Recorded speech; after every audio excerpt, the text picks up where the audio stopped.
Happy Friday, Fan Clan! What is going on? My name is Danny Phantump. I hope you guys are all doing well. I'm really excited about today's video because we're getting back to like the guts, the roots, everything that really matters to me, and that's owning a Pokemon business, maybe starting a Pokemon business in 2023. It might be something you kind of dabbled at the thought of before, and I kind of want to talk to you about really my experience in doing so. And every once in a while, I like to record a video kind of updating you guys on starting a business, what you can do, maybe if this is something that you want to do on the side of your normal 9-to-5. That's something that I did for a very long time, trying to get just a little bit of extra money to make a car payment or put food on the table or whatever, do what I could, to provide for my family, take care of my family, things like that. So I completely understand why you might have some sort of interest in kind of making your passion of Pokemon into something that can also result in some sort of income to be able to be better support your current situation or your family or anything like that. Before we jump into things, I did promise that I was going to give away 3 booster boxes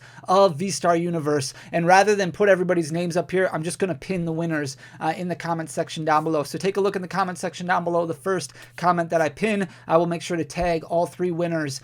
So congratulations, you guys have all won a booster box of V-Star Universe. I just need you to message me. You can message me on Instagram at danny.phantump, or you can find me on Twitter, danny__o, or just shoot me an email, dannyphantumpcontent@gmail.com. Let me know your mailing address so that way I can get one of these out to you. We're going to give away another one because the prices are still ridiculous. They should start coming down soon, so we'll do this maybe for a couple more weeks. But we're going to give away another booster box of V-Star Universe. All you have to do to enter to win is just leave a comment down below. Don't worry about subscribing. Don't worry about liking. Just leave a comment so that way the random comment picker can do its thing. Come back next Friday to see if you're a winner. Next Friday, I will probably do this and announce the winner, and hopefully your name will be up here and you will be a winner. So with that being said, I'm going to flip you guys around. I cannot even begin. I want to keep things as transparent as possible. I want to keep things 100. The reason I started a Pokemon business, when I first got back into Pokemon, I was getting married. I had just gotten married. Bills were kind of piling up. We had bought a condo at the time, and it was just trying to figure out a way to make a little bit of extra money. And as I started getting back into Pokemon, trying to learn the competitive world a little bit, trying to get a good understanding of value, I started out buying bulk lots on eBay, kind of sorting through them, sifting through them, and pulling out any cards that might have a little bit of an impact on deck building or on the competitive market. And I was pulling out different N and Max Potion and things like that were just worth a few dollars. But you really kind of need to think about if this is really something that you want to take on, because it can be just a ton of work, and it can be a very serious grind. And I say that because margins for Pokemon is extremely thin. So we talk about wholesale costs and things like that. You're going to be spending right now between $80 and $85 typically for a booster box, if you can find a wholesale distributor to even work with, because right now it's very difficult to do that, and we'll talk about that in a minute here. But the going market has gotten a little bit better because supply just isn't there. But usually in a normalized market like what we saw for the past year, you're looking at $95, $100 booster boxes that you're able to turn that around for. So you might, after shipping, taxes, fees, things like that, you might be able to profit $1 or $2 on a booster box. Margins are very difficult, and a lot of it comes down to finding unique ways to kind of move product, hit margins, things like that. So a lot of long hours. There were times when I would be spending all night packing up bulk lots, and your average bulk lot profit margin was going to be about 50 cents. So buying excessive amounts of bulk, sorting through them, making different lots, wrapping them up in paper or in team bags or something like that, and then selling them all on eBay broken down, 50 cards, guaranteed holo rare or guaranteed EX at the time. You might make 50 cents out of fees for every single one that you packed up, but you would try and pack up 250, 300 lots a day, which then helped you hit your margins a little bit. Lots of long hours. Right now, with Pokemon kind of transitioning to the Scarlet and Violet generation, there is a new model that's really kind of coming into play, which is an increased MSRP. So we know MSRP is increasing roughly 10%. We're going from about $4 a booster pack to about $4.50 a booster pack, a little bit more than that, which means a lot of product that we had access to about a year ago, we don't have access to anymore. So working with distributors constantly and talking to them, trying to figure out ways to get booster boxes in, because right now distributors don't have anything in stock, and they've talked to Pokemon, worked with Pokemon, and Pokemon has no reprint plans currently for anything in in the Sword and Shield block. So we're going to have Crown Zenith come out in a little over a week, and then at the end of March, you have Scarlet and Violet. Those are really the only sets that are kind of coming out right now. So inventory issues are a huge, huge problem. That's why you see a lot of jumps in a lot of these booster boxes. Silver Tempest going up to $120 a booster box. Lost Origin getting really close to that. Astral Radiance starting to climb a little bit. Brilliant Stars, Evolving Skies obviously continue to go out of control. And then sets like Fusion Strike and Chilling Reign also spiking a little bit over that $120 mark. It's just because there is no inventory. There is no inventory for LGSs to order to kind of fulfill the demand and the need in the market, which is why you're getting closer and closer to that MSRP mark while things start to slow down. So inventory issues all over the place. Then competition is it's intense. You constantly have people all over the place, whether they be an official store that's went out and got licensing and things like that, or maybe just what you might call a backpack vendor, just somebody who's kind of doing this as a side hustle without establishing any sort of actual business licensing or anything like that. They might just be buying cards on eBay or buying cards on Facebook and then turning them for a profit inside their own. There's a lot of competition out there. So finding different ways that you can kind of identify yourself and draw people into your market is very, very key. We're going to talk about a couple different things that you can do in order to make that work. But if you go through all of this and you're like, yeah, this is definitely something I want to do. I understand the risk. I understand how difficult it's going to be, but this is definitely something that I want to do. What you really want to do is go to google.com. That's why I put this business here. And you're going to type in starting a business in whatever state you're in. And that is going to give you the correct information on what paperwork you need to fill out to register yourself as an LLC or as a corporation or as a sole proprietorship. It's important to do these kinds of things because it protects you as an individual. If for some reason something goes wrong, that way it's your business that is impacted and not your own personal well-being that is more impacted. So definitely take a look at something like that. Work with an accountant, work with people who get paid to do those things professionally. Don't try to wear every single hat at once, but look up the paperwork of what it takes to become an officially licensed business rather than just trying to do something on your own. After that, you are going to want to build a website of some sorts because this is the first step that you need to get accomplished in order to find a distributor to work with. And right now, it's very difficult to find a distributor to work with. We'll look at that in the next slide. But these are a bunch of different websites that you can utilize in order to build your own website. Once you come up with a name, once you come up with an idea of what you want to do, maybe you just want to sell sealed product on your website. Maybe you just want to sell singles on your website,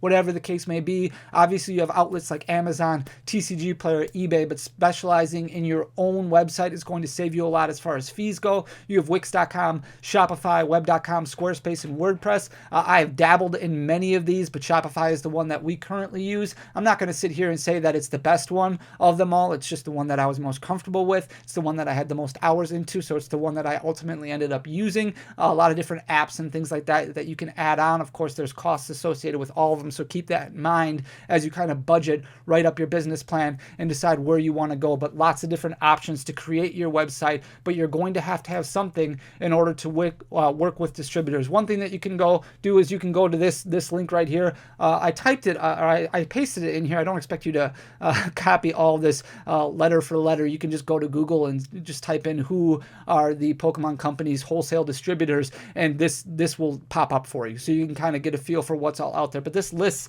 all the different United States distributors out there. You can do the same thing if you are located abroad, if you're in Europe or if you're in Canada or if you're in South America, wherever you might be located. If you're looking at starting a Pokemon business, there's a lot more distributors in the United States than there are abroad. There's only a couple of them over in Europe that you're really going to be able to work with, but you can find that contact information just by going to Google and typing the same thing that I just told you. This exact link will give you the same information. I just copy pasted the US ones in here, but this gives you an idea of who you can all reach out to, whether it be through phone or through, a lot of them will have websites where you can go and contact. What I would recommend, and I talked to a lot of different distributors, not many of them are accepting online only applications. A lot of them are starting to open up the door again for brick and mortar. So if you do have a brick and mortar of some sorts, or you're looking at opening a brick and mortar store, lots of accessible options for obtaining Pokemon product moving forward. There's some really cool card games coming out, so you might want to find different distributors that you can work with that might be able to provide you with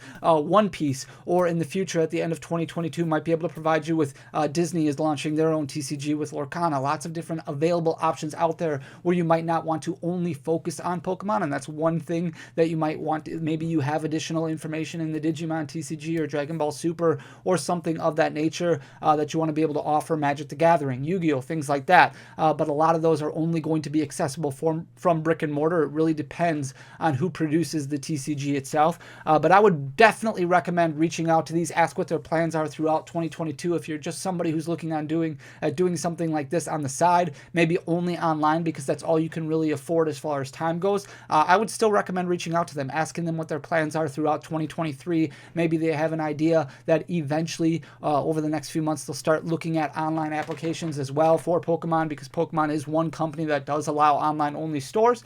So definitely something to keep an eye on moving forward. Once you start looking at a Pokemon business in 2023, you really want to break down your different selling platforms. Obviously, we talked before about websites. I love TCG Player. TCG Player is my favorite of all the websites that you can really use as a separate e-commerce. Now, fees aren't great. You're looking at about 14%, regardless of where you go to sell your cards. But TCG Player protects the buyer and the seller extremely well, which isn't something that I found as well for Amazon and eBay. So that's really the reason why I like TCG Player a lot more, is because they protect the seller and the buyer basically on an even keel. But you can go on, you can establish a seller account on TCG Player. You can start doing a lot of research. TCG Player gives you a lot more organized research. I do know a lot of places like TCA Gaming, for example. Rusty, fantastic guy, awesome YouTube channel, does wonderful things for the community, has a great Pokemon store. He focuses a lot on eBay, and even though he has different things that he likes about each platform, eBay is kind of the one that he goes to for his storefront. So definitely something that you want to kind of dabble in to kind of see which one best fits and suits your need. A lot of it's going to come down to comfortability. A lot of it's going to come down to what you are most comfortable with, what outlet you're most comfortable with. So I prefer TCG Player just because it does give you a lot of tools and accessible data and information that can kind of help you understand the market a lot better. But otherwise, eBay, Amazon are also really good things to do. One thing that I really think is important is kind of breaking down kind of break-even price points. So this is just an Excel snip. I just kind of type something together, and let's take, for example, a Pokemon card you want to sell singles, let's say on TCG Player or eBay or Amazon. Your list price for a specific single is $17.99. Your fees attached to that single is about 14%. Once you factor in shipping, and a lot of things with TCG Player allows you for now to do just an envelope, a plain white envelope with a stamp on it. Sometimes that's going to bite you in the butt, but for the most part, it's going to be okay. You're looking at about 55% or 55 cents fees when it comes to shipping. Then you look at supplies with a top loader, maybe a team bag. I just kind of rounded that to a quarter. That means your total is going to be about $14.67 is what you're actually selling the card for. So $17.99 is what you listed that specific card for. Let's just say you're selling this Swablu here on TCG Player for $17.99. If you don't buy this Swablu for $14.67, you are going to lose money. So your break-even point when you go out and you create buy lists and things like that needs to be at least at 82% to break even. So a lot of times you might be looking at selling singles to a store or to a shop owner or something like that, and they might only offer you, let's say, 80% of what the sale price is going for on TCG Player. You might be unhappy with that because it's only 80%, but remember, once you factor in fees, your break even is about 82%. Now let's say you go a little bit higher and you do a $65 card. So let's say for a second that this Litleo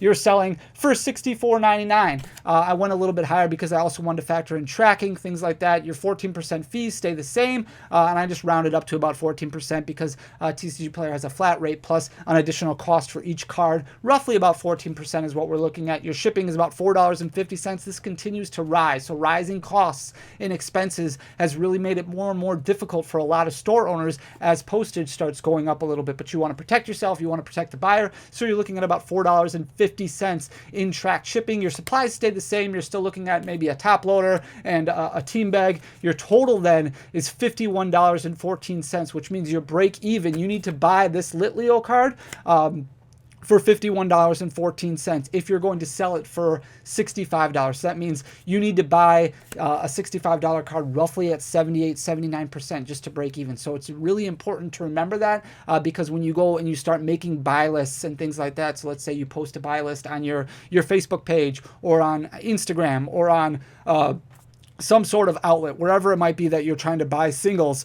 You want to make sure that you're at a place that's going to protect your margin. So I definitely recommend getting to know Excel a little bit, doing math, putting in formulas so that way you know where your break even is. Because in a perfect model, if you're buying at 65%, so that means you're buying a $100 card at $65, you would need to buy roughly $5,000 in singles every single month in order to net $1,000 profit. So spending $5,000 in singles just to net that $1,000 profit. So $1,000 a month doesn't seem like a whole lot if you're looking at doing this full time, because you're probably going to make quite a bit more of that just getting a full-time job. Plus the amount of hours you put in breaks down to a very low hourly wage, but it also shows a lot of risk because there is $5,000 worth of singles in a very volatile market that kind of goes up and down all the time. So research is key, and making sure to protect your margins is super, super important. And that's why I highly recommend doing something like this with Excel, so that way you have at least a calculator and a little bit of understanding. Give yourself a little bit of buffer, because there are cards that go up and down all over the place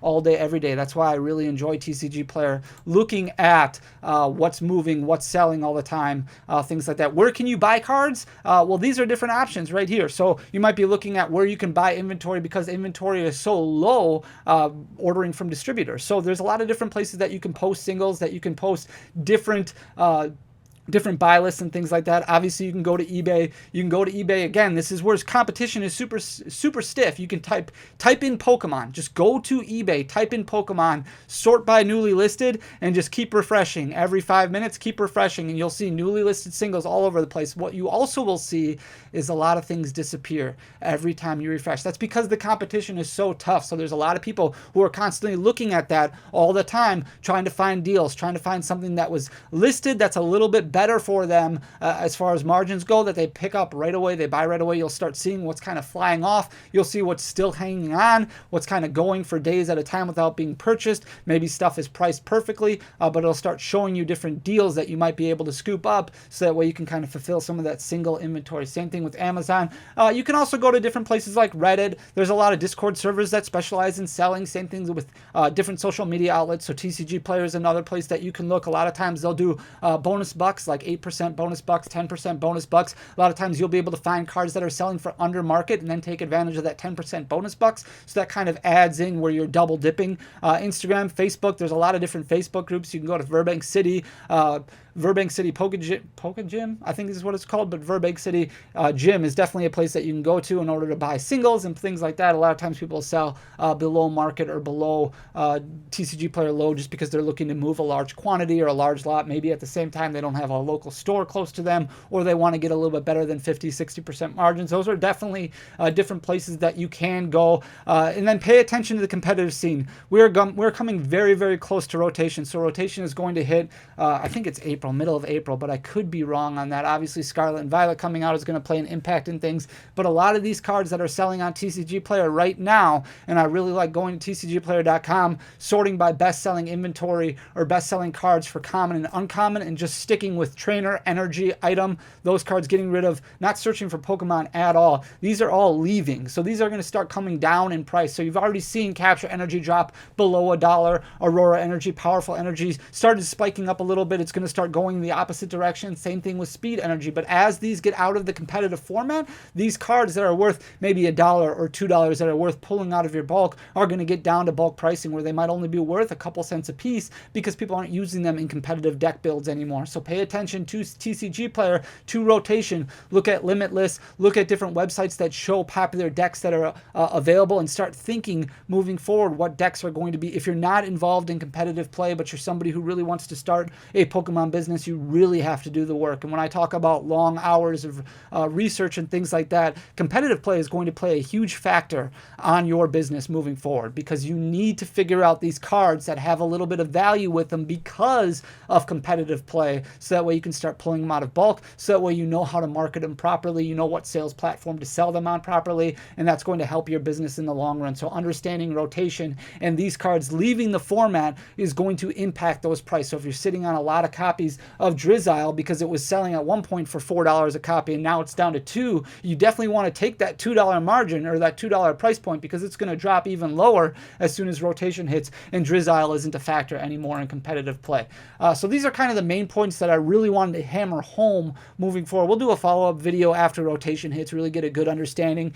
Maybe by that point in time, a lot of distributors will open up to online stores and places like that, but it's definitely something now that the pandemic has settled, we have a normalizing market, things are starting to turn around a little bit, that I wanted to cover moving forward because maybe this is something that you really wanted to do, but you've been waiting because the craziness of Pokemon really kind of put a bad taste in your mouth. But moving forward, you really want to kind of try your hands in things. And there's minimal risk involved as long as you do things properly and do things intelligently moving forward. You don't have to start out with this giant bankroll. You don't have to start out with $10,000 worth of inventory. You can start out with $100 worth of bulk, $200 worth of bulk. There's different areas, a lot of different niches in the Pokemon world. You just want to make sure you put the research in because the last thing that I want you to do is make a bad spending decision that's going to ruin your taste in Pokemon altogether. So definitely something to keep in mind. You can leave a comment down below if you have any questions. Leave a like on the video if you enjoy the content. Hit the subscribe button. If not, no big deal. No problem whatsoever. Make sure to leave a comment so that way you can be entered to win a box of V-Star Universe. But I appreciate you guys so much taking the time to watch the video.